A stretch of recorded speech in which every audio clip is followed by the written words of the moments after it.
نحمده ونستعینه ونصلی علی رسوله الکریم اما بعد اعوذ باللہ من الشیطان الرجیم بسم اللہ الرحمن الرحیم رب اشرح لی صدری ویسر لی امری واحلل عقدۃ من لسانی یفقہوا قولی آمین یا رب العالمین۔ السلام علیکم تمام تر سننے والوں کو لائیو سیرہ سیشن کے پارٹ 30 کے ساتھ 30ویں حصے کے ساتھ میں نادیہ آپ کے سامنے حاضر ہوں،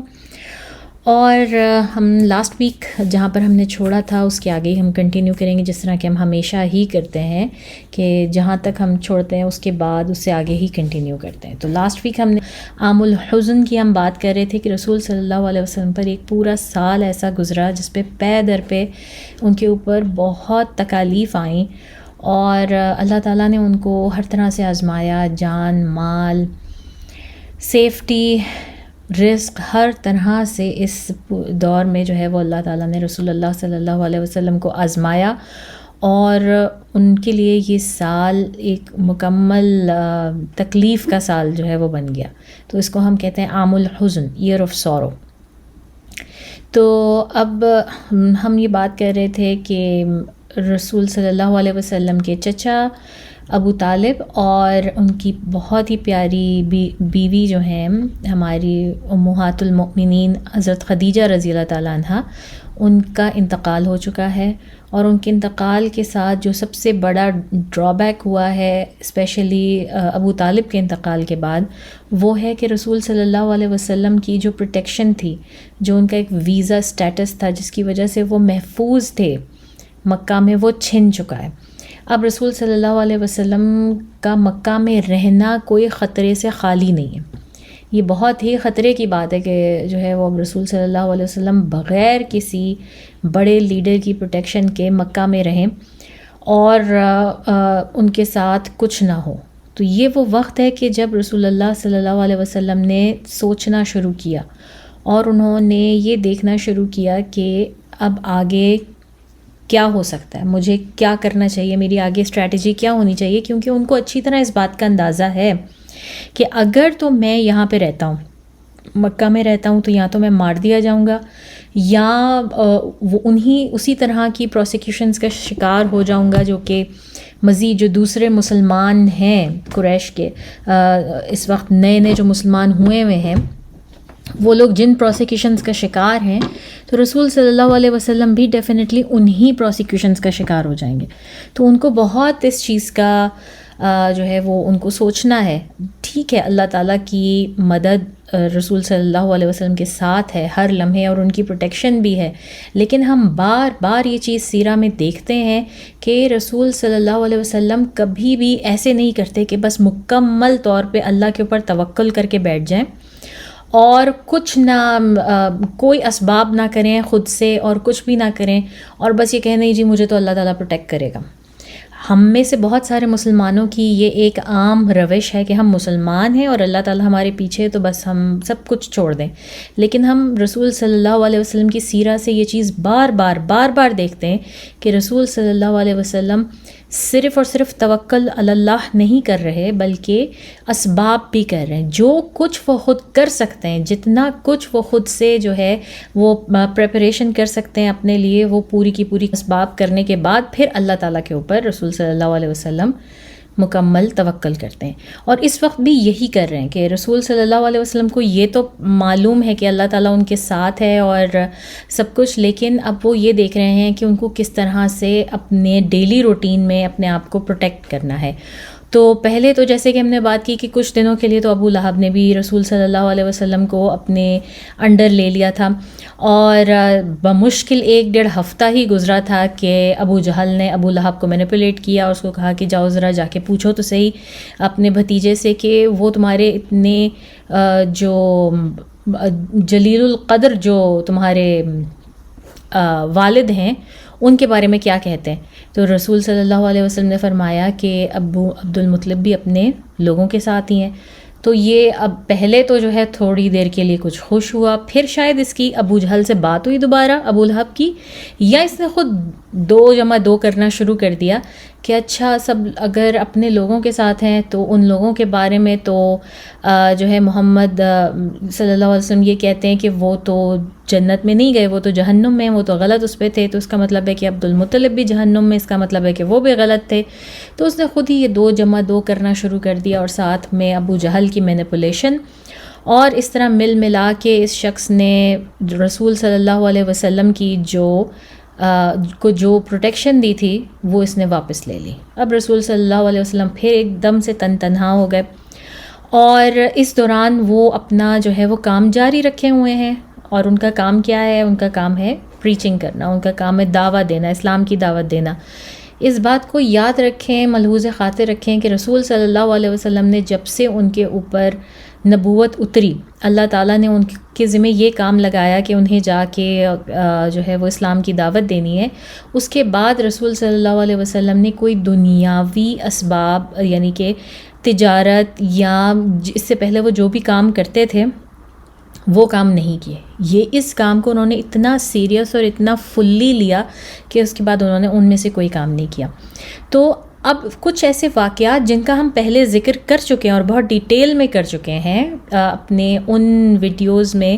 جس میں ہم نے بات کی تھی کہ وہ کون سی ٹیکٹکس تھیں کہ جو کہ قریش نے آزمائی رسول صلی اللہ علیہ وسلم کے اگینسٹ، تاکہ وہ کسی طرح سے اپنی دعوت دینا بند کر دیں. ان میں سے جو بہت ہارش والی ہیں، جن میں کہ وہ باقاعدہ فزیکل ہو گئے، وہ سب کی سب اس دور میں آتی ہیں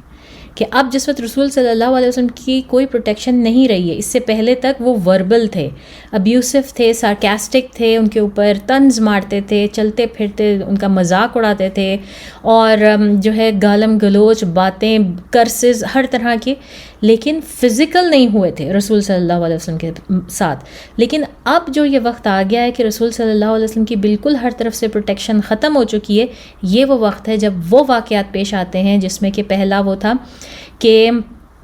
رسول صلی اللہ علیہ وسلم جب ایک مرتبہ نماز پڑھ رہے تھے خانہ کعبہ میں، تو ابو جہل آیا اور اس نے اپنا ثوب یا اپنا اسکارف یا کچھ جو بھی اس کے گلے میں تھا وہ اس نے اتارا اور رسول صلی اللہ علیہ وسلم کی گردن میں ڈالا اور ان کو پوری طرح سے چوک کرنے کی کوشش کی. اور ابو بکر رضی اللہ تعالیٰ عنہ نے اس وقت یہ دیکھا اور وہ دوڑتے ہوئے آئے رسول صلی اللہ علیہ وسلم کی مدد کو، اور ان کے جو کہے ہوئے الفاظ ہیں وہ اللہ تعالیٰ نے قرآن میں بھی نریٹ کیا، اور انہوں نے جو ہے وہ ابو جہل کو ہٹایا اور کہا کہ کیا تم صرف اس لیے ایک شخص کو مارنا چاہتے ہو کہ وہ کہتا ہے کہ میرا رب اللہ ہے اور میں بتوں کی پوجا نہیں کروں گا؟ کیا تم صرف اس لیے ایک شخص کو قتل کرو گے؟ اور یہ الفاظ قرآن میں موجود ہیں. اور اس پر ابو جہل نے اور تمام لوگوں نے ابو بکر کو بہت بری طرح سے زد و کوب کیا، اتنی بری طرح سے کہ وہ 2-3 دن تک ہوش میں نہیں آئے، اور ہم نے یہ واقعہ پورا ڈیٹیل میں کیا. یہ ہوا. پھر اس کے بعد دوسرا وہ انسیڈنٹ جس میں کہ ہم نے دیکھا کہ رسول صلی اللہ علیہ وسلم پھر ایک دفعہ حرم میں نماز ہی پڑھ رہے تھے کہ جس وقت قریش کے لیڈران وہاں پر نادی میں موجود تھے، اور وہ آپس میں بہت ہی طنز اور مزاح جو ہے وہ رسول صلی اللہ علیہ وسلم کے خلاف کر رہے تھے. اور ان میں سے پھر یہ ابو جہل نے جو ہے ان لوگوں کو چیلنج کیا کہ آج ایک بہت بڑا اونٹ جو ہے وہ قربان کیا گیا ہے، تو کون ہے تم میں سے جو کہ اس کی آنتڑیں اور پیتڑے وہ اٹھا کے لائے اور پھر رسول اللہ صلی اللہ علیہ وسلم کے اوپر ڈال دے. اور ان میں سے جو سب سے گندا غلیظ آدمی تھا وہ اٹھا اور اس نے جا کے جو ہے یہ کام کیا اور لا کے وہ سارا گند غلاظت جو ہے وہ رسول صلی اللہ علیہ وسلم کی نماز پڑھتے ہوئے جس وقت وہ سجدے میں تھے ان کے اوپر ڈال دیا. اور اس کا وزن اتنا زیادہ تھا کہ رسول صلی اللہ علیہ وسلم سجدے سے سیدھے نہیں کھڑے ہو سکتے تھے. ابن مسعود اس وقت دور سے یہ دیکھ رہے تھے اور ان کو معلوم تھا کہ وہ آگے بڑھ کر مدد نہیں کر سکتے کیونکہ ان کا سٹیٹس تو غلاموں میں سے تھا. وہ فوراً دوڑے گئے رسول صلی اللہ علیہ وسلم کے گھر، اور صرف فاطمہ ہی موجود تھی اور ان کو کہا کہ جا کے اپنے والد کی ہیلپ کریں. اور وہ چھوٹی سی فاطمہ 8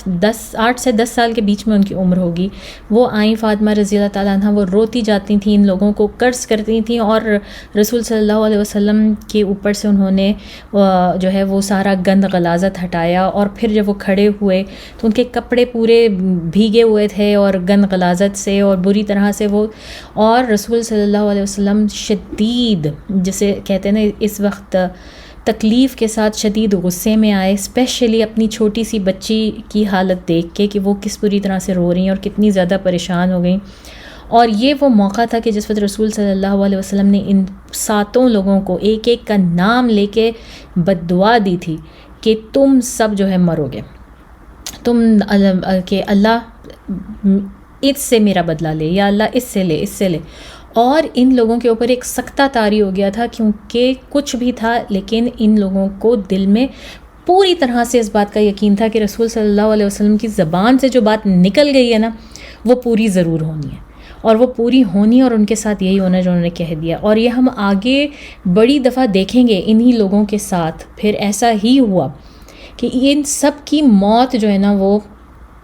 رسول صلی اللہ علیہ وسلم کی اس بد دعا کی وجہ سے ہوئی. اور بدر تک یہ سب کے سب 7 کے 7 جو ہے وہ مارے جا چکے تھے. کچھ اس میں سے بدر میں مارے گئے اور کچھ اس سے پہلے مر گئے، اور ابو لہب جیسا جو ہے وہ بعد میں مرا. لیکن یہ سب کے سب جو ہے وہ رسول صلی اللہ علیہ وسلم کی بد دعا کے عتاب میں آئے. پھر ایک اور جو واقعہ ہوا وہ یہی تھا کہ رسول صلی اللہ علیہ وسلم اگین نماز پڑھ رہے تھے اور سجدے میں تھے، تو ابو جہل آیا اور ان کی گردن پہ پاؤں رکھا اور وہ سجدے سے اٹھ نہ پائے. اور اس موقع پر بھی ابو بکر نے آ کر جو ہے وہ ابو جہل کو کھینچا یا روکا یا منع کیا، اور انہوں نے خوب مار کھائی. تو یہ والے جو سارے واقعات ہیں جس میں اب یہ باقاعدہ فزیکل ہو رہے ہیں اور یہ تمام بیریئرز توڑ رہے ہیں، اب ان کا بس نہیں چل رہا کہ ان کو کوئی ایک ایسا موقع ملے کہ یہ جو ہے کسی طرح سے رسول صلی اللہ علیہ وسلم کی جان لے لیں. ان کو کچھ نہیں ایسا مل رہا. اب ایک طرف تو رسول اللہ صلی اللہ علیہ وسلم یہ ساری چیزیں ڈیل کر رہے ہیں، باہر اتنی بالکل ان کے لیے پروٹیکشن ختم ہو گئی ہے، وہ سیفٹی بیریئر ختم ہو گیا ہے. اب ایک یہ اللہ تعالیٰ کی آزمائشوں میں سے بہت بڑی آزمائش ہے یہ فیئر جو ہے نا، یہ خوف، اس خوف کے میں کہ انسان جہاں رہ رہا ہے وہ وہاں محفوظ نہیں ہے، یہ بھی اللہ کی آزمائشوں میں سے بہت بڑی آزمائش ہے. تو ان کے اوپر ایک تو یہ تھا، اور گھر میں پھر ان کو اس بات کی بہت فکر تھی کہ ان کے بچے بنا ماں کے اب رہ گئے. فاطمہ رضی اللہ تعالیٰ جو ابھی اتنی چھوٹی ہیں، اور ان کے جو باقی جو بچے ہیں بچیاں ہیں، اب ان کے اوپر اب وہ سنگل پیرنٹ بھی ہو گئے. اب وہ صرف جو ہے باہر سے ہی یہ پرسیکیوشن ہی نہیں جھیل رہے، بلکہ گھر کے اندر بھی وہ انسیکیور ہیں، بالکل سیف نہیں ہیں، اور ان کے ساتھ جو ان کی شیئر کرنے والی ان کے دکھ درد کی جو ساتھی تھیں وہ بھی جا چکی ہیں. تو یہ وہ موقع ہے جہاں پہ رسول صلی اللہ علیہ وسلم کی شادی سودا رضی اللہ تعالیٰ عنہ سے ہوتی ہے. سودا رضی اللہ تعالیٰ عنہ وہ پہلی ازواج مطہرات میں سے ہیں جن کے ساتھ رسول اللہ صلی اللہ علیہ وسلم نے شادی کی. خدیجہ رضی اللہ تعالیٰ عنہ کے بعد یہ بہت ارلی کانورٹس میں سے تھیں، عمر میں رسول اللہ صلی اللہ علیہ وسلم سے بڑی تھیں. انہوں نے اپنے ہسبینڈ کے ہمراہ پہلی ہجرت بھی کی حبشہ کی طرف، پھر واپس آ کے شاید یہ واپس نہیں گئیں اور ان کے ہسبینڈ کی ڈیتھ ہو گئی. تو رسول صلی اللہ علیہ وسلم نے ان کو شادی کا پیغام بھیجا اور ان سے شادی کی. اور بالکل مطلب ہم دیکھ سکتے ہیں کہ اس وقت کس ولنریبل سچویشن میں رسول صلی اللہ علیہ وسلم کی ان کو ایک ساتھی کی، ایک ایسے کمپینین کی ضرورت ہے کہ جو نہ صرف انہیں سمجھ سکے، ان کے لیے گھر میں تھوڑے سکون کا باعث بن سکے، بلکہ ان کی بچیوں کو اور ان کے بچے جو گھر میں موجود ہیں جن کو شدید ضرورت ہے ایک ماں فگر کی اس وقت، ان کی حفاظت بھی کر سکیں، ان کی دیکھ بھال بھی کر سکیں. تو سودا رضی اللہ تعالیٰ عنہ اس وقت بیسٹ چوائس تھیں. اگین ہم دیکھتے ہیں کہ رسول صلی اللہ علیہ وسلم نے یہ بھی کنواری نہیں ہیں، عمر میں بڑی ہیں اور جن کے ہسبینڈ کی ڈیتھ ہو چکی ہے ان سے شادی کی. اور اس سے بہت سارے لوگ جو رسول صلی اللہ علیہ وسلم کو بہت زیادہ بلیم کرتے ہیں کہ انہوں نے تو خدا نخواستہ وومنائزر تھے اور اتنی عورتوں سے شادیاں کرتے تھے اور یہ وہ. یہاں پر آپ دیکھیں اس عرصے تک اب رسول صلی اللہ علیہ وسلم کی عمر تقریباً 50 برس ہو گئی ہے. 50 برس تک رسول صلی اللہ علیہ وسلم اس ایک ہی عورت کے ساتھ رہے جس کے ساتھ پہلی شادی کی. جب ان کی ڈیتھ ہو گئی، جب شدید آؤٹ آف نیسیسٹی انہوں نے یہ دوسری شادی کی، اور یہ بھی ایک بڑی عمر کی خاتون سے کی. تو یہاں پر یہ واقعہ ہوتا ہے. یہ ہمیں نہیں معلوم کہ سودا رضی اللہ تعالیٰ عنہ سے شادی رسول صلی اللہ علیہ وسلم نے طائف جانے سے پہلے کی یا بعد میں کی. میرا جہاں تک خیال ہے اور جتنا میں نے کتابوں میں ادھر ادھر دیکھا ہے تو یہ طائف جانے سے پہلے، کیونکہ طائف رسول صلی اللہ علیہ وسلم بالکل تنہا گئے تھے، تو اور یقیناً وہ اپنے گھر بار کو ایسے اکیلا چھوڑ کے نہیں گئے ہوں گے. اینی ویز پھر اس کے بعد یہ ہوتا ہے کہ اب رسول صلی اللہ علیہ وسلم دیکھ رہے ہیں کہ ان کی دال نہیں گل رہی مکے میں،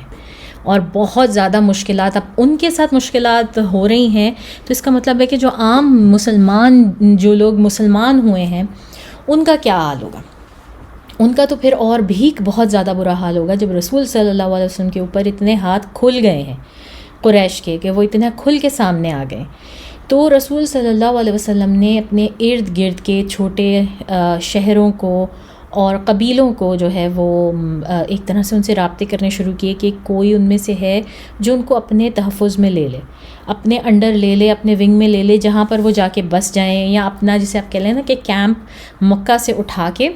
دوسری جگہ لے جائیں. لیکن کوئی بھی ایز سچ مکہ کے ارد گرد تیار نہیں ہوا. پھر رسول صلی اللہ علیہ وسلم کو طائف کا خیال آیا. طائف ان 2 بڑی سٹیز میں سے ہیں مکہ کی، جہاں پر سب سے زیادہ پاورفل جو ہے وہ لوگ رہا کرتے تھے، یا سب سے زیادہ پاورفل قبیلے تھے. تو مکہ کا جو قبیلہ تھا وہ قریش تھا، مکہ میں قریش کا ہولڈ تھا، اور طائف میں جو ہے وہ ثقیف کا ہولڈ تھا پورا کا. طائف کا جو بڑا قبیلہ تھا وہ بنو ثقیف کہلاتا ہے، اور اس کا جو سردار تھا وہ تھا عمرو بن عمیر الثقفی. اس کی جب ڈیتھ ہو گئی، اس کے 3 بیٹے تھے، اور ان تینوں کے نام تھے عبد یلیل، مسعود اور حبیب. یہ 3 اس کے بیٹے تھے. تو جب اس کی ڈیتھ ہو گئی عمر کی، تو ان تینوں نے یہ فیصلہ کیا جو کہ کافی ڈیفرنٹ تھا اس وقت کے لحاظ سے. انہوں نے کہا کہ ہم آپس میں لڑنے مرنے کے بجائے کہ کون اب رول کرے گا، کون قبیلے کا سردار ہوگا، ہم تینوں ہی مل کر جو ہے وہ سرداری کرتے ہیں قبیلے کی. اور ان تینوں نے جو ہے وہ طائف کے اوپر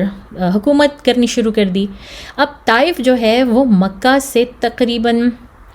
کہیں آتا ہے 50 کلومیٹر 50 میل دور ہے، اور کہیں آتا ہے 70 میل دور ہے. اور یہ واحد ڈیسٹینیشن ہے، یا کہہ لیں کہ چند ان ڈیسٹینیشنز میں سے ایک ہے عربیہ میں جہاں کا موسم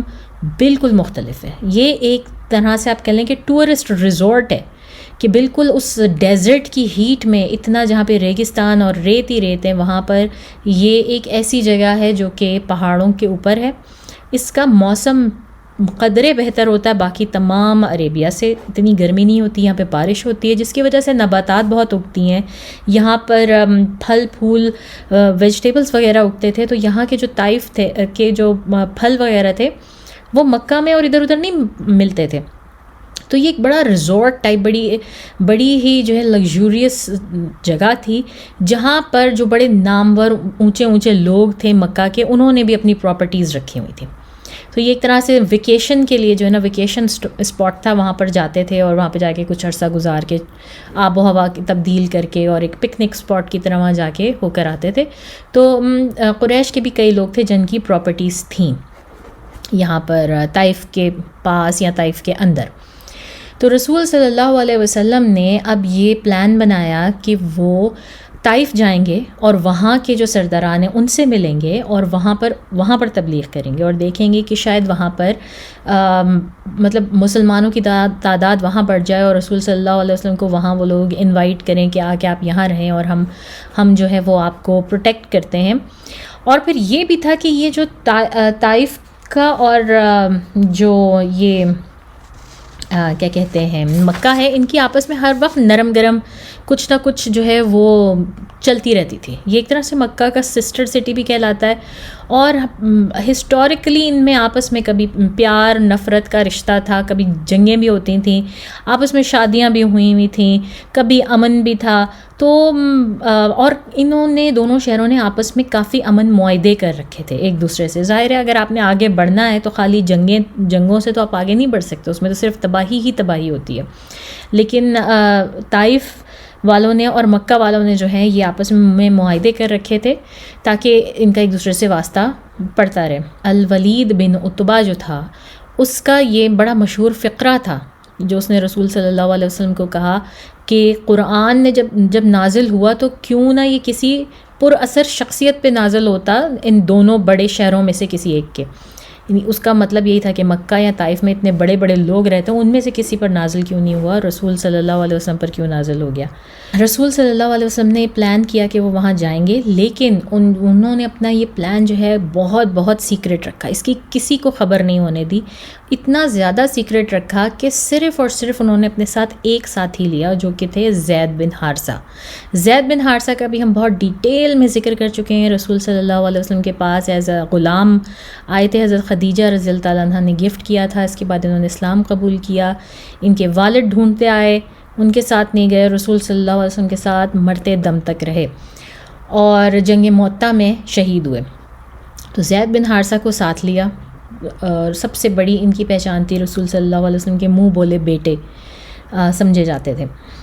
اور انہوں نے ان کو لیا، کسی کو کانوں کان خبر نہیں ہونے دی، یہاں تک کہ کوئی زیادہ راہ بھی زیادہ ساتھ میں نہیں رکھا، کوئی اپنے ساتھ کوئی ٹرانسپورٹیشن، کوئی کیمل، کوئی ہارس، کوئی سواری بھی نہیں رکھی. پیدل انہوں نے وہ سارا کا سارا سفر طے کیا، جس کے بیچ میں ڈیزرٹ بھی آ رہا ہے، جس میں ماؤنٹنز بھی آ رہی ہیں، اور انہوں نے یہ سب کا سب سفر پیدل طے کیا.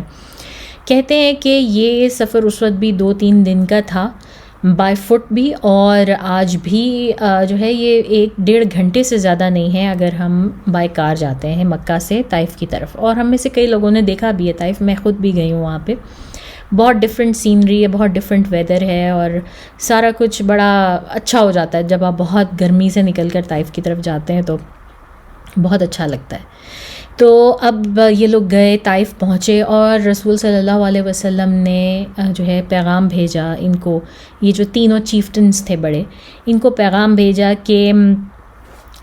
میں آپ لوگوں سے ملنا چاہتا ہوں. یہ رسول صلی اللہ علیہ وسلم ان سے ملے، اور انڈیویجولی ملے، ایک ایک سے الگ الگ ملے، اور ان کو پیغام پہنچایا، اور اپنے آنے کا مدعا بیان کیا، اور اسلام کی تعلیمات دیں. اور ان تینوں نے ہی بہت زیادہ، جسے کہتے ہیں نا سارکیسٹکلی، بہت برے طریقے سے، بہت برے جواب دیے رسول صلی اللہ علیہ وسلم کو. انہوں نے یعنی کہ اتنا زیادہ جو ہے وہ کیا کہ رسول صلی اللہ علیہ وسلم کی زندگی کے برے ترین دنوں میں سے طائف کا یہ دن بن گیا. اور اس کی مثال ہمیں پتہ کس طرح چلتا ہے، ہم عائشہ رضی اللہ تعالیٰ عنہ لیٹر آن جس وقت وہ مدینہ میں ہیں، رسول صلی اللہ علیہ وسلم سے جنگ احد کے بعد پوچھتی ہیں کہ یا رسول اللہ صلی اللہ علیہ وسلم، آپ کی زندگی میں احد سے زیادہ تکلیف دہ دن بھی کوئی گزرا ہے؟ اب عائشہ رضی اللہ تعالیٰ عنہ کے سامنے رسول صلی اللہ علیہ وسلم کی زندگی جو مکن دور کی ہے وہ نہیں ہے اتنی، وہ سب بہت چھوٹی ہیں عمر میں. مکہ کے دور کا رسول صلی اللہ علیہ وسلم کا عائشہ رضی اللہ تعالیٰ عنہ کے سامنے کچھ بھی نہیں ہے، اس لیے وہ کیوریس ہو کے پوچھ رہی ہیں. تو رسول صلی اللہ علیہ وسلم نے فرمایا کہ ہاں، احد سے زیادہ جو مجھے تکلیف دہ دن میرے لیے گزرا وہ عقبہ کا دن تھا. تمہارے لوگوں نے مجھے بہت اذیت دی. اب رسول صلی اللہ علیہ وسلم عائشہ رضی اللہ تعالیٰ عنہ کو ایکسپلین کر رہے ہیں کہ تمہارے لوگوں نے مجھے بہت اذیت دی ہے، یقیناً سب سے برا دن عقبہ کا دن تھا، اور انہوں نے مجھے ہرگز ویسا رسپانس نہیں دیا جیسا کہ میں چاہتا تھا، اور یہ میرے لیے شدید رنج و غم کا باعث تھا. اب آپ نوٹس کریں، رسول صلی اللہ علیہ وسلم ایکسپلین نہیں کر رہے کہ ان کے ساتھ کیا کیا زیادتی ہوئی، بلکہ انہوں نے ایک جسے کہتے ہیں نا ایک سمپل سا جواب دیا حضرت عائشہ رضی اللہ تعالیٰ عنہ کو، تاکہ وہ بہت زیادہ سمپیتھیٹک نہ ہو جائیں. ان سے سمپتھیز نہیں چاہیے تھی رسول صلی اللہ علیہ وسلم کو. پھر رسول صلی اللہ علیہ وسلم فرماتے ہیں کہ انہوں نے مجھے ایسا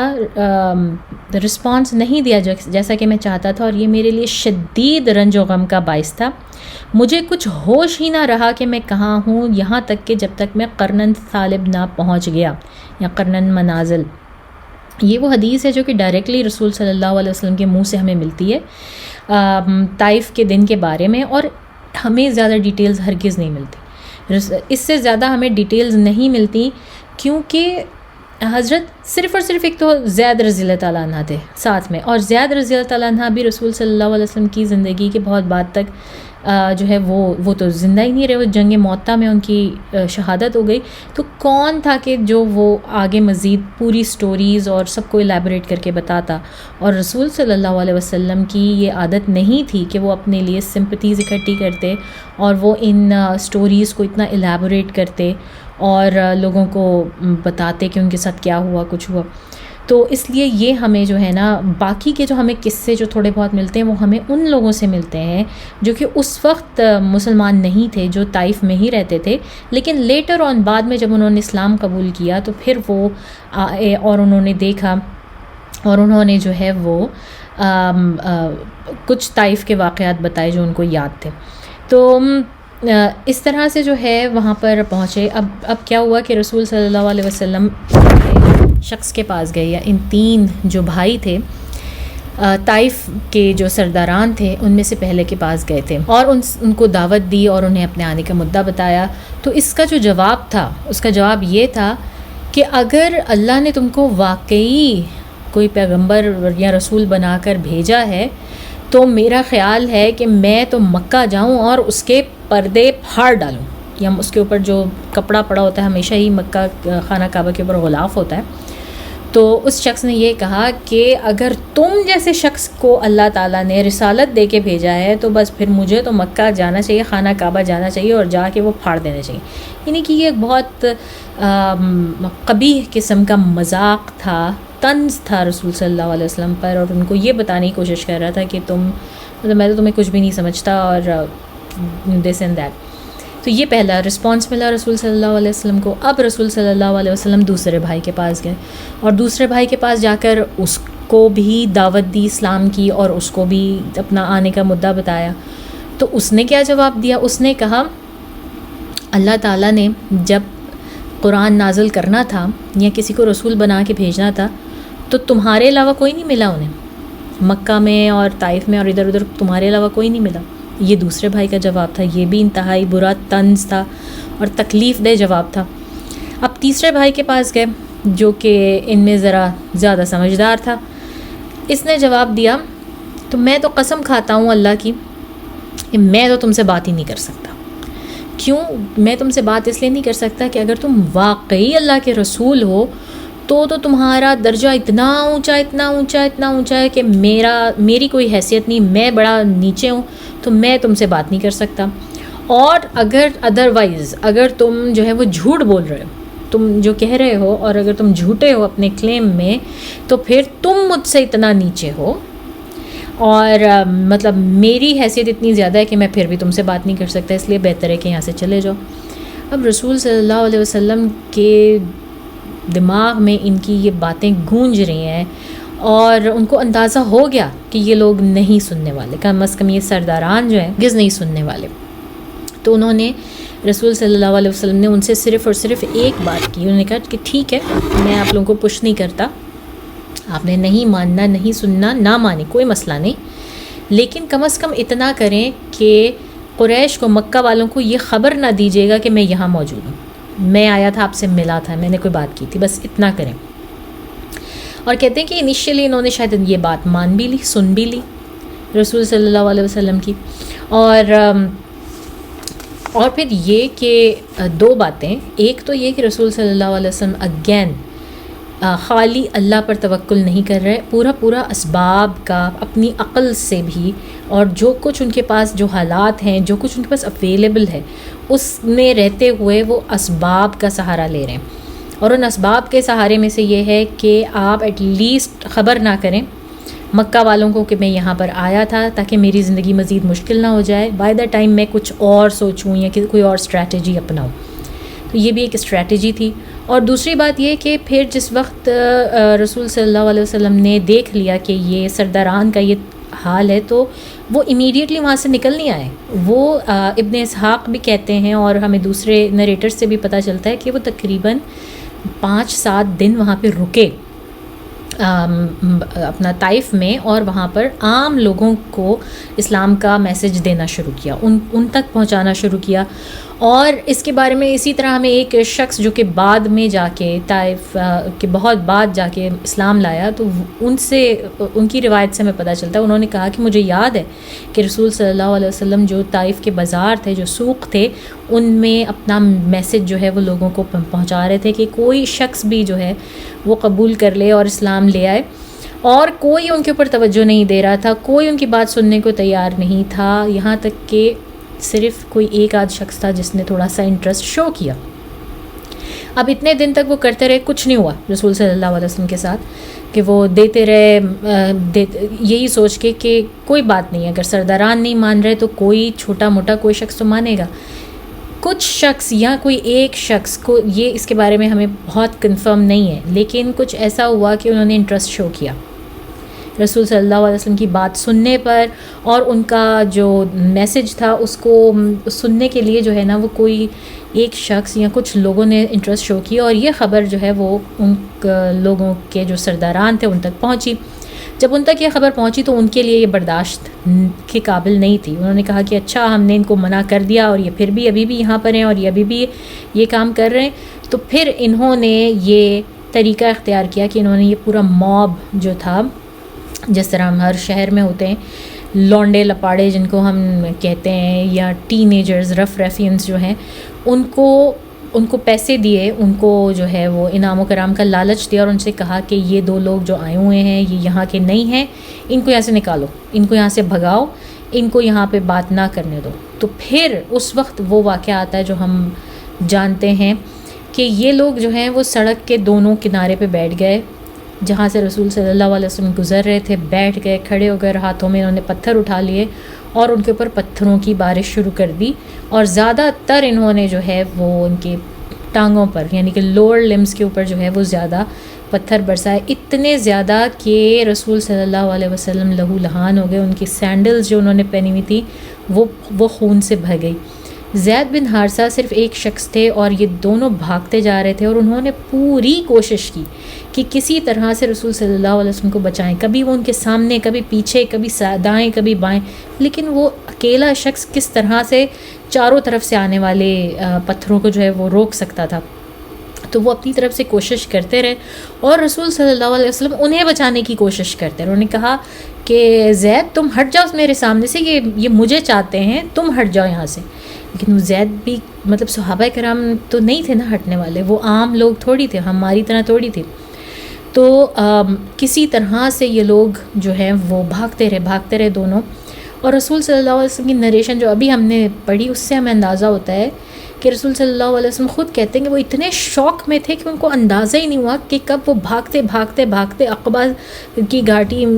سے بھاگتے جو وہ قرن ثعلبہ پہنچ گئے. اور یہ ایک جگہ تھی باہر تھوڑا سا نکل کے 2-3, اور یہ سفر جو ہے 2-3 میل کا سفر تھا. یعنی کہ ان شرارتی غنڈوں نے ان لوگوں کا پیچھا 2-3 میل تک کیا, جب تک کہ یہ مکمل طور پر طائف کی شہر سے باہر نہیں نکل گئے. آپ اندازہ لگائیں, آپ 3 میل تک آپ دوڑے جا رہے ہیں, اور اس کنڈیشن میں ہے کہ اب آپ کی مطلب لہو لہان ہو چکے ہیں, اور کوئی آپ کو پتہ نہیں, اور وہ رک نہیں رہے. اور عمر میں بھی رسول صلی اللہ علیہ وسلم 50 سال کے ہیں اس وقت, اس بات کو بھی ذہن میں رکھیں. ایک شوق کی کیفیت ہے, اور یہ ہمیں پتہ چلتی ہے رسول صلی اللہ علیہ وسلم کے جو انداز بیان تھا, جو انہوں نے کہا اس واقعے کے بارے میں, وہ یہی تھا کہ یہ ایسے شوق میں چلے گئے تھے کہ انہیں یہ بھی نہیں پتہ تھا کہ وہ کہاں بھاگتے جا رہے ہیں, کس جگہ پہنچ گئے. جب وہ وہاں پہنچ گئے اور ان لوگوں نے پتھر مارنے روکے, اور ان کو اتنا موقع ملا کہ جو ہے یہ تھوڑا سانس لے سکیں, تو جب انہیں اندازہ ہوا کہ یہ قرن ثعلبہ میں, زید رضی اللہ تعالیٰ عنہ بری طرح سے رسول صلی اللہ علیہ وسلم کو دیکھ کے شدید ایک طرح جسے کہتے ہیں نا کہ فریک آؤٹ ہو رہے تھے کہ یہ کیا ہوا, اور کس طرح سے انہوں نے رسول صلی اللہ علیہ وسلم کے ساتھ یہ سلوک کیا. قرن منازل اس جگہ کا جو بھی نام تھا, یہ وہاں پر آ کے بیٹھے. اب ان کو وہاں پر ایک درخت نظر آیا, ایک دیوار نظر آئی, کسی گارڈن کی دیوار تھی. یہ وہاں جا کے بیٹھے, اور انہوں نے دیکھا کہ ان کے سر کے اوپر ایک بادل کا ٹکڑا جو ہے وہ سایہ کیے ہوئے. اب یہ وہاں پر جا کے بیٹھے, اور یہاں بیٹھ کے جو ہے وہ رسول صلی اللہ علیہ وسلم جب اپنے شوق سے, انیشل شوق سے باہر آئے, جب انہوں نے تھوڑا اپنا جائزہ لیا, اپنے آپ اپنا ذرا صاف کیا اپنا آپ, اور بیٹھے آرام سے کہ اب کیا کیا جائے, تو رسول صلی اللہ علیہ وسلم نے سب سے پہلے وہاں پر بھی جا کے نماز پڑھی,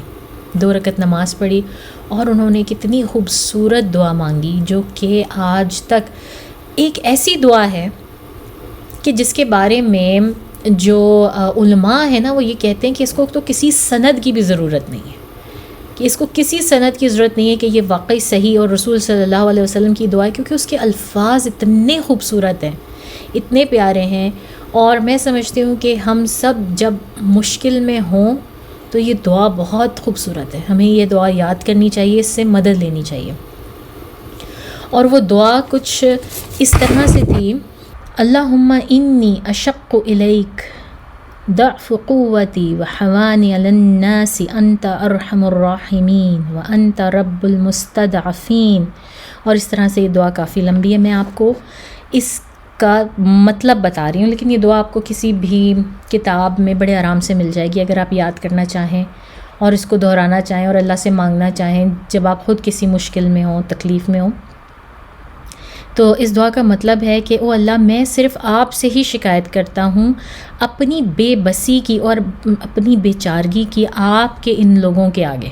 اور آپ سب سے زیادہ رحم کرنے والے، رحم کرنے والوں میں، اور آپ رب ہیں ان کے جو آپ کے آگے جھکا کرتے ہیں،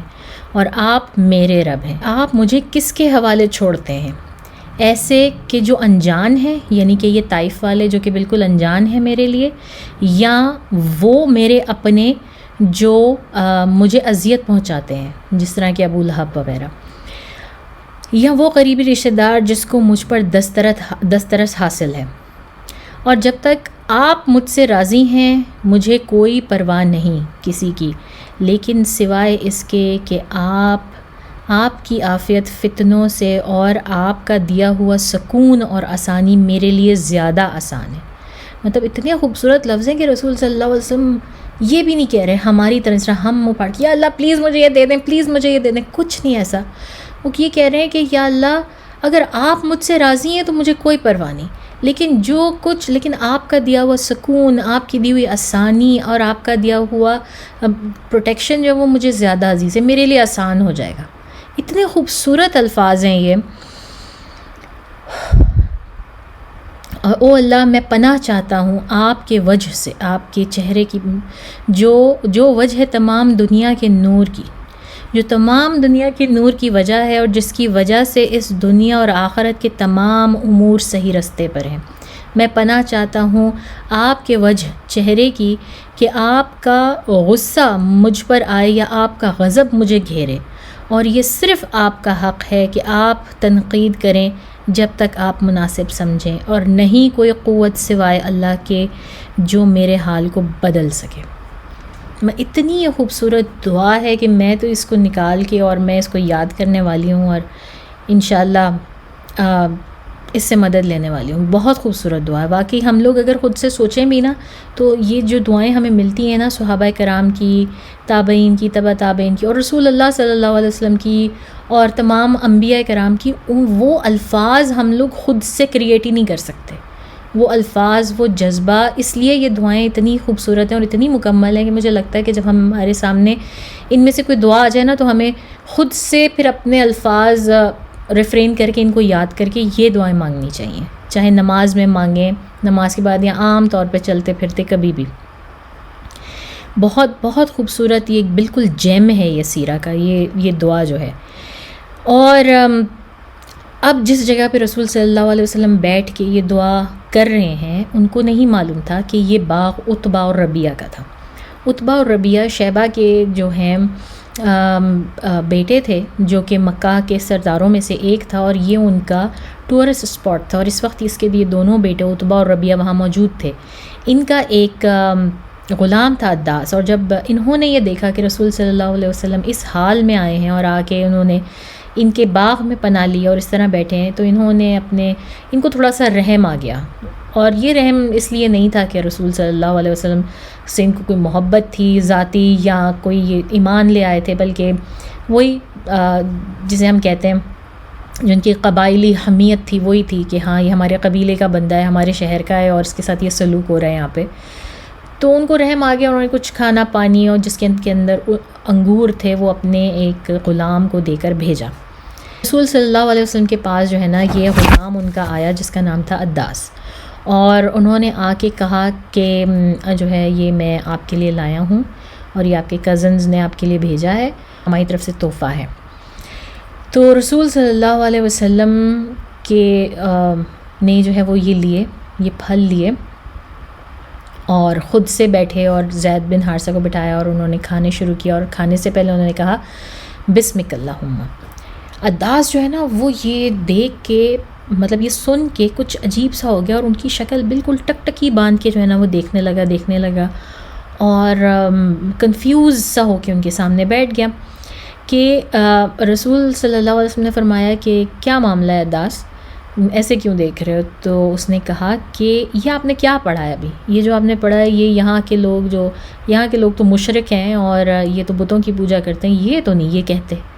یہ کلمہ یہ تو نہیں یہ کہتے بسمک اللہم۔ تو رسول صلی اللہ علیہ وسلم نے کہا کہ ہاں یہ میرے اللہ کی طرف سے سکھایا ہوا کلمہ ہے، اور تم کہاں کے رہنے والے ہو عداس؟ رسول صلی اللہ علیہ وسلم نے ان کی شکل و صورت کو پہچان کے کہا، ان کو لگا کہ یہ یہاں کے نہیں ہیں، تو عداس نے کہا میں نینوا کا رہنے والا ہوں۔ تو رسول صلی اللہ علیہ وسلم نے فوراً مسکراتے ہوئے کہا کہ یونس ابن متا کے شہری ہو، ان کے شہر سے ہو، نینوا سے؟ تو عداس ایک دم شوق میں ایک دم اچھل کے کہنے لگے آپ کیسے جانتے ہیں یونس ابن متا کو؟ آپ ان کو کیسے جانتے ہیں، اور آپ کو یہ کیسے پتا کہ نینوا ان کا سٹی ہے؟ اور بہت جو ہے نا وہ پریشان ہوئے، اس پوری سرزمین عرب میں جو ہے وہ یونس کو کوئی نہیں جانتا، اور کوئی نہیں جانتا نینوا کہاں ہے، آپ کیسے جانتے ہیں؟ تو رسول صلی اللہ علیہ وسلم نے فرمایا مجھے کیسے معلوم نہیں ہوگا، وہ تو میرے بھائی ہیں اور ہم دونوں ہی اللہ کے بھیجے ہوئے نبی ہیں، اور نبی آپس میں بھائی ہوتے ہیں۔ تو عداس نے فوراً رسول صلی اللہ علیہ وسلم کے پاؤں چومنے لگا، ان کے ہاتھ چومنے لگا، ان کا ماتھا چوما، اور جو ہے فوراً جسے کہتے ہیں نا کہ ان کے اوپر ایمان لے آیا، ان کے اوپر یقین لے آیا۔ اب یہ جو دونوں بھائی تھے نا عتبہ اور ربیعہ، یہ دیکھ رہے تھے، یہ دور سے جو ہے نا وہ دیکھ رہے تھے کہ ان کے بھیجے ہوئے اس غلام کو ہو کیا گیا ہے، یہ جا کے جو ہے وہ ان کے ہاتھ پاؤں چوم رہا ہے ان کے، اور مطلب ہم تو ان کو منہ نہیں لگاتے، تو یہ اس غلام کو کیا ہو گیا؟ تو جب یہ واپس آیا تو انہوں نے جو ہے نا وہ عداس سے کہا، دونوں بھائیوں نے، کہ یہ تم کیا کر رہے تھے اور یہ تم کیا کر کے آئے ہو؟ اس میں مطلب تم پاگل ہو گئے، تمہارا دین جو ہے نا وہ اس کے دین سے بہت بہتر ہے، اپنے دین پہ رہو، ان کو جو ہے وہ کرنے کی کوشش نہیں کرنا۔ اس پر عداس نے کہا کہ اس وقت دنیا میں کوئی ایسا شخص نہیں ہے میرے آقاؤں، اس وقت پوری دنیا میں کوئی ایسا شخص نہیں ہے جو اس شخص سے زیادہ بہتر ہو، یعنی رسول اللہ صلی اللہ علیہ وسلم سے زیادہ بہتر ہو، اور انہوں نے مجھے وہ باتیں بتائیں جو کہ صرف اور صرف ایک نبی ہی جان سکتا ہے، کوئی اور نہیں جان سکتا، انہوں نے مجھے وہ باتیں بتائی ہیں۔ تو عداس، اب یہ دونوں جو تھے انہوں نے پھر وہی اپنی پرانی باتیں نکالی، انہوں نے کہا کہ عداس اس نے تمہیں بھی سحر زدہ کر دیا، تم بھی سحر زدہ ہو گئے ہو، تمہارا دین اس کے دین سے بہتر ہے، اپنے دین سے نہ پھرنا۔ انہوں نے جو ہے یہ اپنے غلام کو یہ آرڈر دیا۔ تو جب جنگ بدر ہوئی تو اس میں یہ عتبہ اور ربیعہ دونوں شریک ہوئے، اور انہوں نے عداس کو بھی بہت مجبور کیا کہ وہ جنگ میں حصہ لے، مگر اس نے اپنے سرداروں کی بالکل بات نہ مانی، اور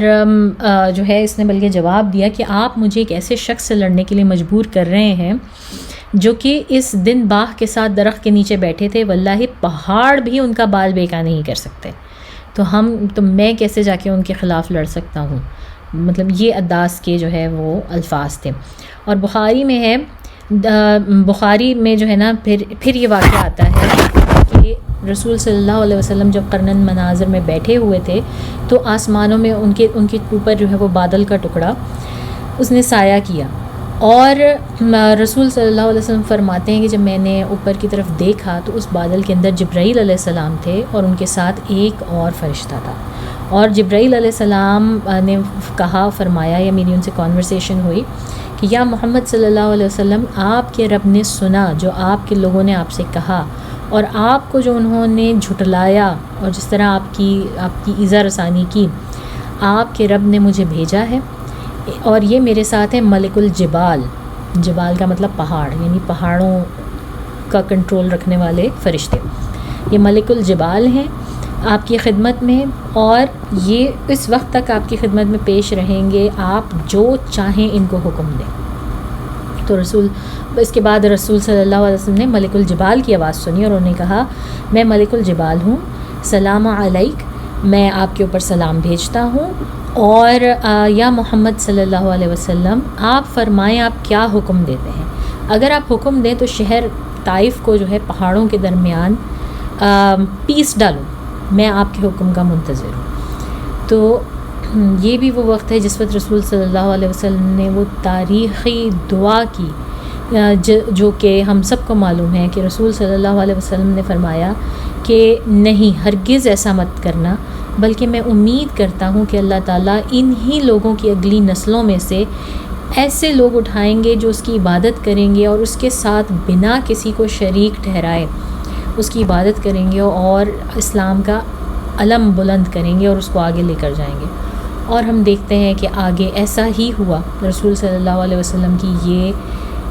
پیشن گوئی بالکل درست ثابت ہوئی۔ رسول صلی اللہ علیہ وسلم مطلب یہ ایک ایسا وقت ہے، ہم میں سے کسی پر کوئی بھی وقت آئے، ہم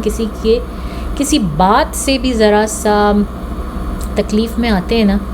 کوئی ہم پر کوئی الزام لگا دیتا ہے یا کوئی ہمارے خلاف کوئی بری بات کر دیتا ہے یا ہمیں پتہ چلتا ہے کہ ہماری غیبت کر دی ہے، تو ہمارے دل میں ایسے جذبات ہوتے ہیں، دل کرتا ہے کہ اس کو دل کھول کے جو ہے نا وہ بد دعائیں دی جائیں، اور سامنے ہو تو بس منہ لال کر دیں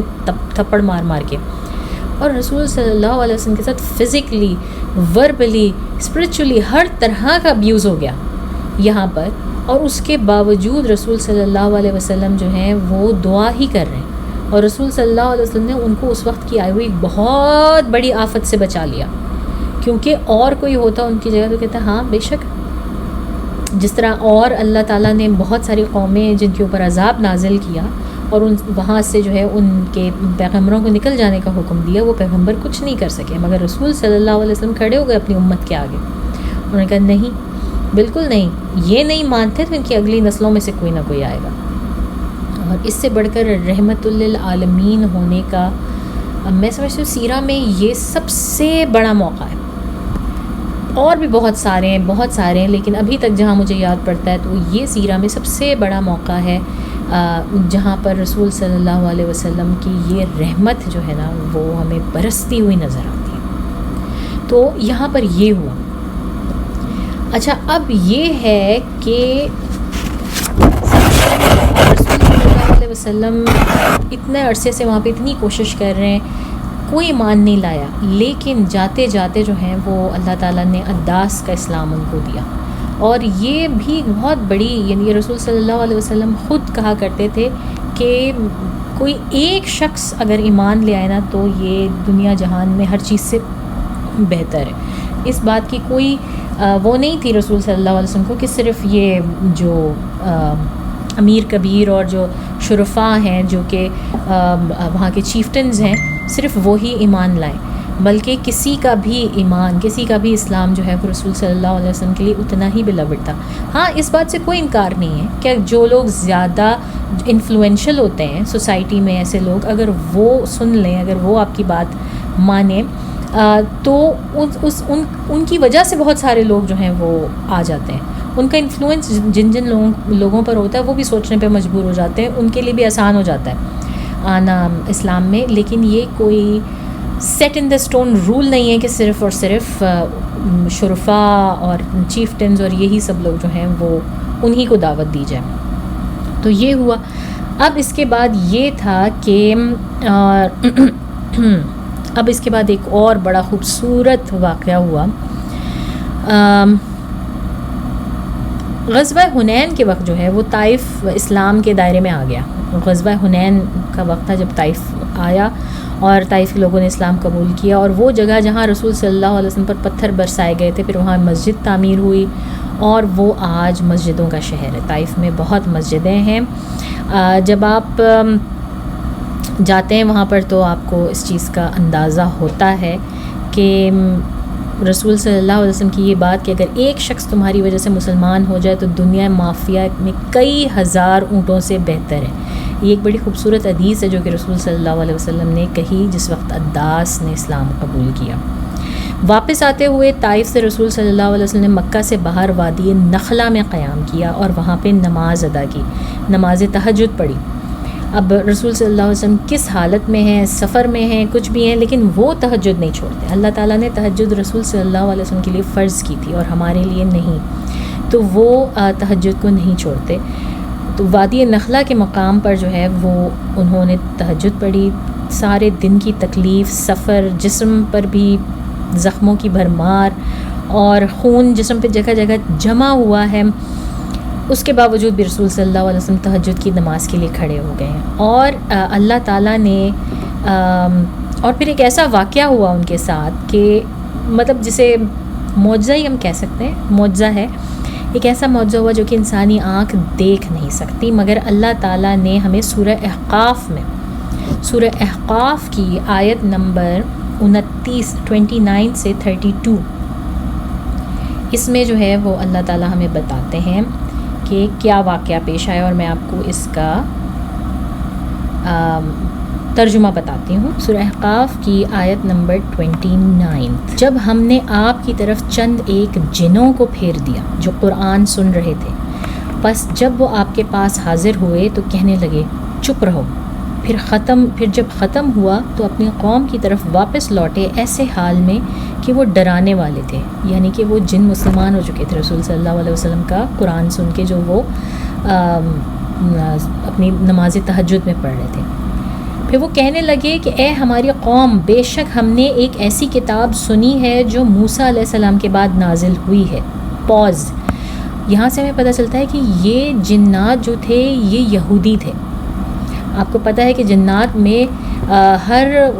طرح اسی طرح سے جو ہے وہ قبیلے ہیں، اسی طرح سے مذاہب ہیں جس طرح ہم انسانوں میں ہوتے ہیں. تو یہاں سے ہمیں پتہ چلتا ہے کہ یہ جنات یہودی تھے اور یہ حضرت موسیٰ علیہ السلام کو اور ان کے میسج کو بہت اچھی طرح سے جانتے تھے. کتاب سنی ہے جو موسیٰ کے بعد نازل ہوئی ہے اور ان کی تصدیق کرنے والی ہے جو اس سے پہلے ہو چکی، حق کی طرف اور سیدھے رستے کی طرف رہنمائی کرتی ہے. اے ہماری قوم، اللہ کی طرف بلانے والے کو مان لو اور اس پر ایمان لے آؤ، اور وہ تمہارے لیے تمہارے گناہ بخش دے گا اور تمہیں دردناک عذاب سے بچا لے گا. اور جو لوگ اللہ کی طرف بلانے والے کو نہ مانیں تو وہ زمین میں اسے عاجز نہیں کر سکتے، اور اللہ کے سوا ان کا کوئی مددگار نہ ہوگا. یہی لوگ صحیح گمراہی میں ہیں. تو یہ ایک معجزہ تھا جس کے بارے میں ادروائز ہم میں سے کسی کو پتہ ہی نہیں چل سکتا تھا. اور لوگ اکثر پوچھتے ہیں رسول صلی اللہ علیہ وسلم کے کون سے معجزات ہیں جو کہ قرآن میں موجود ہیں. تو یہ لیجیے، یہ ایک معجزہ ہے جو کہ قرآن میں موجود ہے کہ اس جنوں کی جماعت نے جو ہے وہ یہ قرآن سنا، اور یہ اس وقت کا واقعہ ہے. وادی نخلا میں جو ہے یہ ہوا،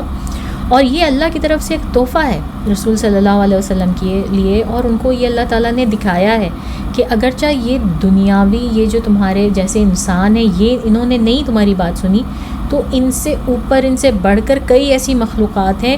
اور بہت ساری ایسی چیزیں ہیں جو کہ ہم نے آپ کے تابع کر دی ہیں،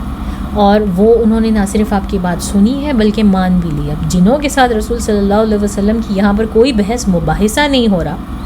کوئی ان کو رسول صلی اللہ علیہ وسلم دلیلیں نہیں دے رہے، وہ صرف سن رہے ہیں اور ایمان لا رہے ہیں. اور یہ واقعی بہت بڑا معجزہ ہے.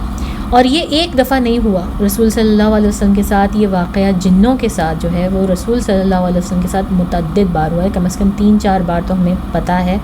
اور قرآن مینشن بھی کرتا ہے، اس سورہ جن میں بھی مینشن ہے. اور اس طرح سے جو ہے نا یہ پھر ایک دفعہ اور یہ جن جو ہے نا، مطلب اس طرح جس طرح یہ لوگ گئے، انہوں نے جا کے اپنے لوگوں کے درمیان بات کی، اور کافی لوگ ان میں سے کیوریس ہو گئے، وہ جاننا چاہتے تھے مور. تو پھر ان کا پورا ایک ڈیلیگیشن بن کے دوبارہ آیا. جب رسول صلی اللہ علیہ وسلم واپس گئے مکہ، دوبارہ آئے اور یہ ملے ان سے وہاں پر، اور اسلام سیکھنے کے لیے آئے. اور اس رات کو جس رات کو یہ لوگ آئے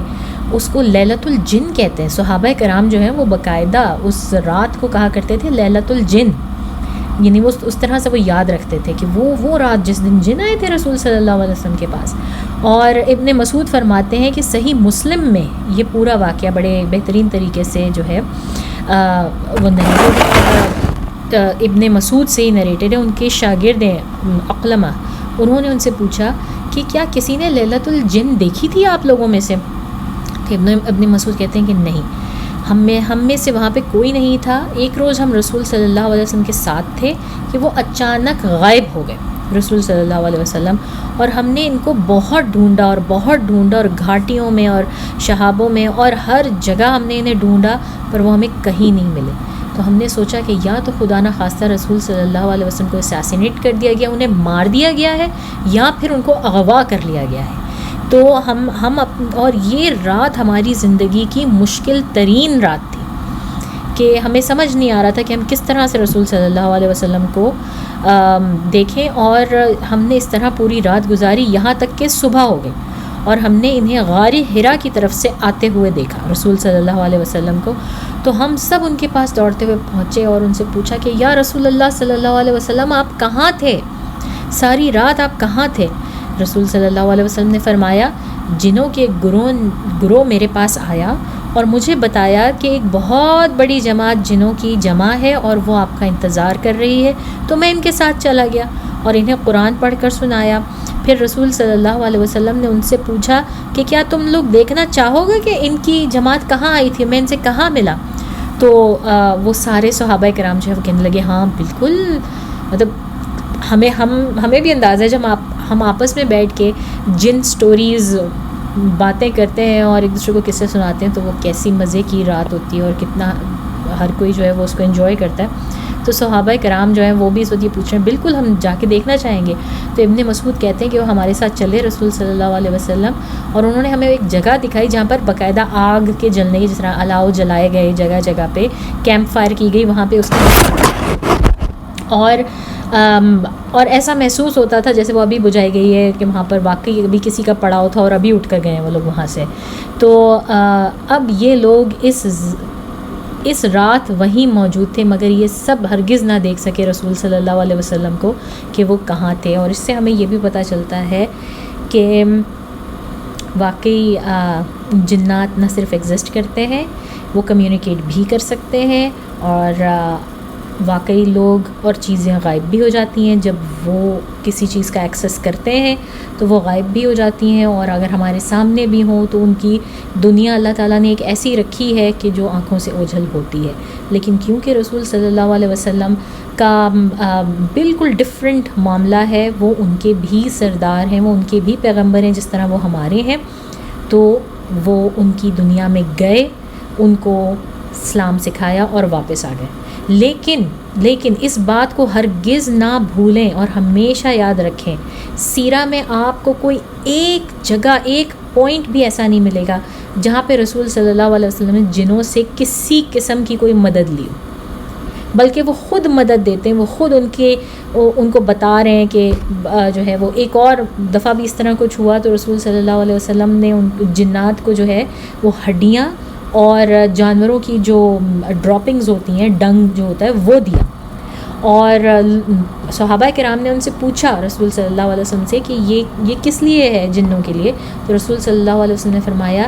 جن ہڈیوں کو ہم چھوڑ دیتے ہیں بسم اللہ پڑھ کے ہم جو کھانا کھاتے ہیں، اور جن ہڈیوں کو ہم چھوڑ دیتے ہیں وہ اللہ تعالیٰ دوبارہ پر گوشت کر دیتے ہیں ان مسلمان جنوں کے لیے جو ہمارے ارد گرد رہتے ہیں، ہمارے گھروں میں رہتے ہیں، جو ہمارے قرین ہیں۔ اور اسی طرح یہ جو جانوروں کی ڈراپنگز ہیں یہ ان کے جانوروں کا کھانا ہے، جانوروں کی جو لید ہے۔ تو اس سے ہمیں ایک تو یہ پتہ چلتا ہے کہ جنات ہمارے کھانے میں شریک ہوتے ہیں، اور اچھے جنوں کے لیے اللہ تعالیٰ نے ہمارے کھانے میں ان کا حصہ بھی رکھا ہے، اور یہ کہ جنوں میں بھی جانور بھی ہیں، جانور جن بھی ہیں، صرف اور صرف وہ ایک مخلوق نہیں ہے، ان میں بھی مخلوقوں کی بہت مخلوقات ہیں، وہ بھی ایک پوری کی پوری دنیا ہے۔ تو ہمیں ان حدیثوں سے بہت ساری چھوٹی چھوٹی جو ہیں وہ چیزیں جو ہیں وہ اس طرح کی وہ پتہ چلتی رہتی ہیں۔ تو خیر ہم کہاں تھے کہانی میں؟ ہاں، ہم بات کر رہے تھے وادی نخلا میں یہ جنات کا واقعہ جو ہے پیش آیا، اور پھر اس کے بعد ہم تھوڑا سا ادھر ادھر نکل گئے۔ اچھا، ایک واقعہ اور سناتی ہوں آپ کو جنات سے ریلیٹڈ۔ مستدرک حاکم ایک بہت اچھی کتاب ہے، اس میں نریٹڈ ہے کہ شاید یہی واقعہ ہے یا شاید یہ بعد میں ہوا ہے، مطلب یہ کنفرم نہیں ہے کہ یہ ایک ہی واقعہ ہے جس کو مختلف طریقے سے لکھا گیا ہے، یا رسول صلی اللہ علیہ وسلم کی زندگی میں کئی مرتبہ یہ واقعات ہوئے۔ تو اس واقعے میں اس طرح سے ہے کہ رسول صلی اللہ علیہ وسلم نے ایک روز مکہ میں فرمایا کہ کون ہے جو میرے ساتھ چلے؟ کوئی ہے کسی میں اتنا دم ہے جو میرے ساتھ چلنا چاہے امر الجن دیکھنے کے لیے. امر الجن یعنی کہ جنات کا امر، ان کا حکم یا ان کا وہ دیکھنے کے لیے. تو ابن مسعود کہتے ہیں کہ کوئی تیار نہیں ہوا جانے کے لیے سوائے میرے، اور صرف میں تیار ہوا. میں نے کہا میں چلوں گا یا رسول اللہ آپ کے ساتھ. اور رسول صلی اللہ علیہ وسلم مکہ سے باہر نکلے اور ایک وادی میں آئے، اور زمین میں ریت پر انہوں نے ایک خط کھینچ دیا، ایک لکیر کھینچی، اور مجھے کہا کہ تم اس کے دوسری طرف بیٹھو اور یہاں سے ہلنا مت جب تک کہ میں خود تمہارے پاس نہ ہوں. چاہے کچھ بھی تم دیکھو، کچھ بھی کرو، تم اس لکیر سے باہر مت نکلنا. تو جو ہے ان کو وہاں بٹھا کے چلے گئے. اب ابن مسعود کہتے ہیں کہ مجھے آوازیں آ رہی ہیں رسول صلی اللہ علیہ وسلم کی، اور بھی کچھ لوگوں کی آوازیں آ رہی ہیں، مگر مجھے کوئی دکھائی نہیں دے رہا. اور میں نے دیکھا کہ ایک کالا بادل سا آیا ہے، اور وہ بادل نے آ کے رسول صلی اللہ علیہ وسلم کے ارد گرد وہ جمع ہوا، اور اس کے اندر رسول صلی اللہ علیہ وسلم غائب ہو گئے. اچھا، ایک وہ بادل وہ غائب ہو گیا، اور ایک بادل کا ٹکڑا ایک دوسری طرف جو ہے وہ وہاں پر جس طرح ٹھہر گیا. اور میں یہ سب کچھ دیکھ رہا ہوں اور میں سن رہا ہوں، لیکن میں رسول صلی اللہ علیہ وسلم کے حکم کے ساتھ باؤنڈ تھا کہ انہوں نے منع کیا تھا کہ مجھے اس خط سے باہر نہیں نکلنا بالکل. تو میں وہاں بیٹھا رہا، اور اس کے بعد رسول صلی اللہ علیہ وسلم جو ہے بہت دیر کے بعد جو ہے وہ اس میں سے باہر نکلے، اور انہوں نے باہر آ کے جو ہے نا مجھ سے پوچھا وہ دوسرا گروہ کہاں ہے جنات کا، وہ بھی تو آئے تھے، وہ دوسرا گروہ کہاں ہے؟ تو کہتے ہیں میں نے دوسرے بادل کی طرف اشارہ کر دیا. تو وہ رسول صلی اللہ علیہ وسلم اس طرف چلے گئے، اور اس طرف بھی انہوں نے جا کے ان کو قرآن سنایا، اور اسی طرح سے جو ہے وہ ہو گیا. اور اسی اسنا میں جو ہے فجر کا وقت ہو گیا، اور رسول صلی اللہ علیہ وسلم آتے ہوئے دکھائی دیے. اور پھر انہوں نے اس وقت رسول صلی اللہ علیہ وسلم نے ان جنوں کو کچھ ہڈیاں اور جانوروں کی لید دی، اور فرمایا کہ یہ ہڈیاں ان کے لیے پرگوشت ہو جائیں گی، ان کا کھانا ہوں گی، اور یہ لید ان کے جانوروں کا کھانا ہے. تو یہ جو میں آپ کو بتا رہی تھی تو وہ اس سٹوری میں سے تھا. آئی ایم شیور کہ یہ انٹرسٹنگ لگی ہوگی آپ کو. اچھا جی، پھر اس کے بعد یہ ہوتا ہے کہ رسول صلی اللہ علیہ وسلم مکہ واپس آتے ہیں، اور آپ دیکھیں رسول صلی اللہ علیہ وسلم کو معلوم ہے کہ مکہ واپس آئیں گے تو ان کے ساتھ کچھ بھی ہو سکتا ہے، ان کی اب پروٹیکشن نہیں ہے. اور یہ بھی پاسبلٹی ہے کہ خبر پہنچ گئی ہو کہ رسول صلی اللہ علیہ وسلم طائف گئے تھے اور وہاں سے واپس آ رہے ہیں، اور ان کو رستے میں ہی دبوچ لیا جائے، مار دیا جائے یا اغوا کر لیا جائے. یہاں پر پھر رسول صلی اللہ علیہ وسلم نے اپنے اسباب کا سہارا لیا، اور انہوں نے مکہ میں اطلاع بھجوائی کچھ لوگوں کو جن سے ان کو امید تھی کہ وہ ان کو پروٹیکشن دیں گے. ان لوگوں میں ایک شخص تھا عمر بن سہیل، جن کو کہ ہم لیٹر آن دیکھیں گے. صلح حدیبیہ جو ہے وہ عمر بن سہیل کے تھرو ہوئی تھی، لیکن اس نے بالکل منع کر دیا، صاف انکار کر دیا. اس نے کہا کہ میں تو یہ دشمنی نہیں مول لے سکتا بنو عبد المناف کے ساتھ، اور یہ وہ. پھر اس کے بعد جو ہے رسول صلی اللہ علیہ وسلم نے دوسرا جو بھیجا کیا کہتے ہیں میسج بھیجا، وہ بھیجا مطعم بن عدی کو. اب یہ مطعم بن عدی کون ہے؟ یہ وہ شخص ہے جو کہ جس وقت شیب ابی طالب میں یہ لوگ ایگزائل میں بیٹھے ہوئے تھے سارے مسلمان، تو اس وقت ان کو جو شخص کھانا پہنچاتا تھا، ہمیں یاد ہو اگر آپ لوگوں کو میں نے بتایا تھا کہ اونٹ کے اوپر کھانا، گرین، سارا کچھ لاد کے، اور اونٹ کو گھاٹی کے اندر جو ہے نا وہ ہانک دیتا تھا، اور وہ پھر خود ہی اونٹ ان کے بیچ میں پہنچ جاتا تھا، اور پھر وہ اونٹ کو ذبح کر لیتے تھے، اس کے اوپر جو کھانا پانی تھا اس کو یوز کرتے تھے مسلمان. یہ وہ شخص تھا جس نے کہ وہ ختم کرنے میں وہ جو معاہدہ ہوا تھا کہ یہ مسلمان نہیں آئیں گے مکہ کے اندر اور وہیں بیٹھے رہیں گے کیمپ میں، اور ان کے ساتھ کوئی کسی قسم کی تجارت نہیں ہوگی، کچھ نہیں ہوگی، وہ معاہدہ ختم کرانے میں بھی مطعم بن عدی پیش تھا. یہ وہ شخص تھا. اس کے پاس جب رسول صلی اللہ علیہ وسلم نے پیغام بھیجا کہ مجھے اس طرح پروٹیکشن کی ضرورت ہے اور میں مکہ کے باہر یہاں پہ میں قیام میں ہوں، اندر آنا چاہتا ہوں مکہ کے، تو اس شخص نے اپنے بیٹوں کو لیا. کہتے ہیں اس کے 4 بیٹے تھے یا 7 بیٹے تھے. اس نے اپنے بیٹوں کو کہا کہ تم لوگ اس طرح سے تیار ہو جاؤ، آرم اپ یور سیلف، یعنی کہ اپنے آپ کو اس طرح تیار کرو جس میں جنگ کے لیے جا رہے ہو، پوری زرہ پہن کے ہتھیار سے لیس ہو کر اس طرح سے اپنے بیٹوں کو تیار کیا. اور یہ خود پہنچا رسول صلی اللہ علیہ وسلم کے پاس، اور پہنچ کر اس نے کہا کہ چلیں میں آپ کو اپنی پناہ میں لیتا ہوں، میں دیکھتا ہوں کون آپ کو کچھ کہتا ہے. اور پھر یہ شخص لے کر ان کو آیا. شاید رسول صلی اللہ علیہ وسلم اس کے گھر میں رات رکے اور پھر صبح اٹھ کے مکہ کی طرف گئے طواف کے لیے، لیکن زیادہ اس بات کے چانسز ہیں کہ رسول صلی اللہ علیہ وسلم اسی وقت گئے حرم، کیونکہ یہ وہاں کا نارم تھا کہ کوئی باہر سے آتا تھا تو وہ آتے ساتھ سب سے پہلے طواف کرتا تھا. تو رسول صلی اللہ علیہ وسلم پہلے خانہ کعبہ گئے، انہوں نے طواف کیا، انہوں نے وہاں 2 رکعتیں پڑھی، اور ان سب کے دوران مطعم بن عدی اور اس کے بیٹے رسول صلی اللہ علیہ وسلم کے اپنے گھیرے میں لیے ہوئے تھے، اس طرح سیمی سرکولر پوزیشن انہوں نے سنبھالی ہوئی تھی اپنے ہتھیاروں کے ساتھ کہ کوئی سامنے تو آئے، اگر کوئی ذرا بھی موومنٹ کرے گا تو ہم اس کو دیکھ لیں گے. اور اس طرح سے اور پھر اس شخص نے مطعم بن عدی نے وہاں پر کھڑا ہو کے جو ہے اعلان کیا کہ مکہ والوں تم لوگ سن لو، محمد صلی اللہ علیہ وسلم کو میں اپنی پناہ میں لے چکا ہوں اور آج سے یہ میری پناہ میں ہے، اور جس کسی کو جو ہے وہ اپنی جان پیاری نہیں ہے تو وہ ان کو جو ہے وہ تکلیف پہنچانے کی کوشش کر کے دیکھ لے. تو اس طرح سے مطعم بن عدی کو تیسرا پیغام بھیجا، اور اس طرح سے رسول صلی اللہ علیہ وسلم واپس مکہ میں داخل ہو سکے. اور کافی عرصے تک انہوں نے، جب تک کہ جو ہے وہ رہے مکہ میں، اس کے بعد جتنا عرصہ بھی رہے وہ مطعم بن عدی کے انڈر ہی رہے. لیکن مطعم بن عدی جو ہے اس نے اسلام قبول نہیں کیا. اور اگین ہم دیکھیں تو وہی والی چیز ہے، جس طرح ابو طالب کا اسلام قبول نہ کرنا رسول صلی اللہ علیہ وسلم اور مسلمانوں کے لیے بہترین تھا، یہ شخص بھی باوجود اس کے کہ اس کے اندر بہت اچھی کوالٹیز تھیں، بہت اچھا انسان تھا، اس نے بھی آخر وقت تک اسلام قبول نہیں کیا، اور یہ بدر کے واقعے سے پہلے ہی مر گیا. بدر میں جس وقت رسول صلی اللہ علیہ وسلم کے ہاتھ میں POWs آئے، ان کے پاس پرزنرز آئے، انہوں نے جو لوگ پکڑے تھے 70 کے قریب، اور اس وقت رسول صلی اللہ علیہ وسلم نے کہا تھا اگر اس وقت مطعم بن عدی زندہ ہوتا اور وہ مجھے ایک کلمہ ایک دفعہ کہتا کہ میں ان کو چھوڑ دوں، میں بغیر کسی تاوان کے، بغیر کسی بدلے کے ان قیدیوں کو چھوڑ دیتا. یعنی کہ مطعم بن عدی کے بارے میں رسول صلی اللہ علیہ وسلم نے یہ ایک بہت بڑی پریز کی، ایک نان مسلم کے بارے میں یہ بہت بڑی پریز ہے کہ جو ہے اتنا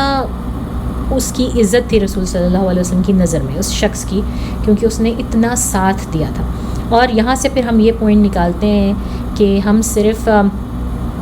جب ہم